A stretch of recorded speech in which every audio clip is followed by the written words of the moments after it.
apa kabar semua? Pernah nggak sih kamu kepengen banget memelihara kucing tapi takut? Takut sama tokso yang ada di tubuh si kucing. Takut kalau pelihara kucing bisa bikin mandul.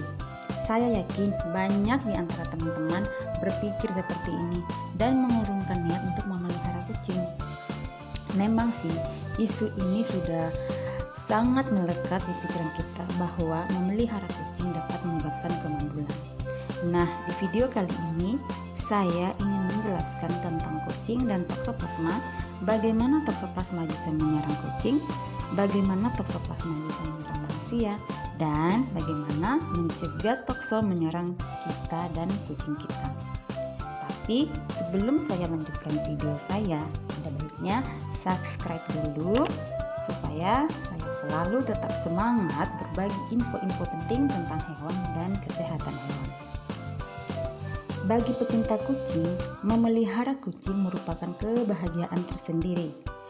Melihat tingkah laku kucing seperti tingkah laku gemasnya, tingkah lucunya, itu bisa membuat kita bahagia. Stres kita juga hilang dan sejenak bisa melupakan masalah yang terjadi pada diri kita. Inilah sebabnya banyak orang sangat mencintai kucing dan dijadikan teman dalam hidupnya. Namun, tak sedikit juga orang yang membenci kucing atau mencintai kucing tapi memeliharanya itu takut karena isu yang sudah tersebar bahwa kucing dapat membuat kemandulan atau membuat wanita menjadi mandul. Nah, di sini saya ingin meluruskan isu ini ya, teman-teman.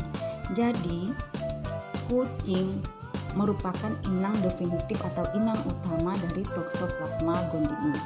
Toxoplasma gondii merupakan parasit bersel satu yang disebut protozoa. Penyakit yang disebabkan oleh protozoa ini disebut toxoplasmosis. Toxoplasmosis dikategorikan sebagai penyakit zoonosis. Jadi apa itu zoonosis? Zoonosis adalah penyakit yang dapat ditularkan dari hewan ke manusia atau manusia ke hewan. Apakah benar hanya kucing yang dapat terinfeksi oleh toksoplasma? Jawabannya tidak. Selain kucing, tikus, burung, hewan mamalia seperti sapi dan kambing juga dapat terinfeksi toksoplasma gondii. Mari kita simak pada gambar berikut. Ini adalah gambar siklus hidup Toxoplasma gondii. Jadi kita mulai dari bagaimana toksoplasma menyerang kucing. Kucing merupakan inang definitif dari Toxoplasma gondii. Jadi di dalam usus kucing, tepatnya di dalam sel-sel epitel usus kucing, terjadi fase perkawinan protozoa ini, menghasilkan ookista yang dikeluarkan melalui feses. Ookista dapat hidup lebih dari 1 tahun di dalam tanah atau di tanah yang lembab. Ookista yang dikeluarkan oleh kucing melalui feses bersporulasi selama 1-5 hari dan menjadi stadium infeksi lingkungan. Jadi ookista yang sudah bersporulasi ini yang infektif. Nah, kista yang bersporulasi ini diingesta oleh tikus yang merupakan inang perantara. Kemudian kista tersebut menjadi kista jaringan yang hidup di otak dan di mata si tikus. Lalu pada akhirnya kucing memakan tikus yang terinfeksi dan kemudian kucing terinfeksi kembali oleh Toxoplasma gondii. Lalu bagaimana toksoplasma bisa menyerang manusia? Simak baik-baik gambar ini. Toksoplasma tidak hanya menyerang wanita saja, namun toksoplasma juga dapat menyerang pria. Manusia dapat terinfeksi melalui 3 cara, yaitu yang pertama melalui transfusi darah, yang kedua melalui transplantasi organ, dan yang ketiga melalui makanan-makanan mentah atau sayur-sayuran mentah atau buah-buah mentah yang dimakan yang sudah terinfeksi, dan melalui daging yang dimasak tidak matang. Jadi ookista yang sudah bersporulasi yang ada di dalam tanah akan mencapai rumput atau sayur-sayuran Lalu rumput tersebut akan diingesta oleh sapi atau kambing yang merupakan inang perantara dan menjadi kista jaringan di otot dan di otak. Kemudian manusia mengkonsumsi daging mentah atau setengah matang yang sudah terinfeksi toksoplasma dan menjadi infektif pada manusia.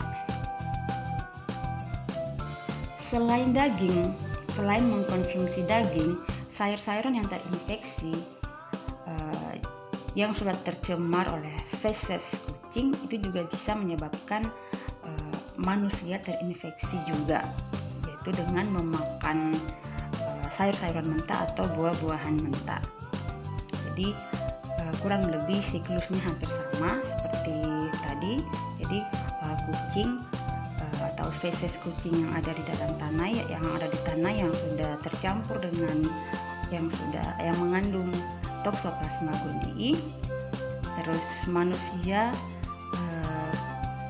mencabut sayur-sayuran tanpa cuci tangan atau mengambil buah-buahan tanpa cuci tangan atau tanpa membersihkan buah-buahan tersebut lalu mengkonsumsinya. Nah, di situ manusia bisa terinfeksi. Tanggapan bahwa tokso menyebabkan kemandulan itu salah. Namun apabila dikatakan susah untuk memiliki anak, itu juga tidak salah. Toksoplasma tidak menyebabkan kemandulan pada wanita, namun dapat menyebabkan keguguran setiap kali hamil atau apabila anak lahir anak akan cacat. Bentuk cacat yang terjadi pada anak adalah bisa hidrosefalus atau retinitis yang menyebabkan anak harus menggunakan kacamata selama hidupnya. Lalu, apakah ada cara untuk mencegah dan menangani toksoplasmosis? Jawabannya ada. Pencegahan toksoplasmosis yang dapat dilakukan pada kucing adalah yang pertama, sanitasi kotoran kucing, bersihkan kotoran kucing setiap hari, berikan makanan kering atau daging yang matang pada kucing kesayangan kita, dan terakhir lakukan vaksinasi toksoplasmosis di dokter hewan. Sedangkan pencegahan toksoplasmosis pada manusia dapat berupa yang pertama, cuci tangan sebelum makan terutama untuk anak-anak. Kedua, cuci tangan setelah menangani daging. Ketiga, bersihkan kotoran kucing setiap hari. Yang keempat, berikan makanan kering atau makanan yang sudah matang untuk kucing kesayangan kita. Yang kelima, gunakan kaos tangan saat berkebun atau memegang tanah. Yang keenam, cuci bersih sayur dan buah-buahan sebelum dimasak atau dikonsumsi. Yang ketujuh, tutup bak pasir tempat bermain anak-anak agar tidak digunakan untuk membuang kotoran.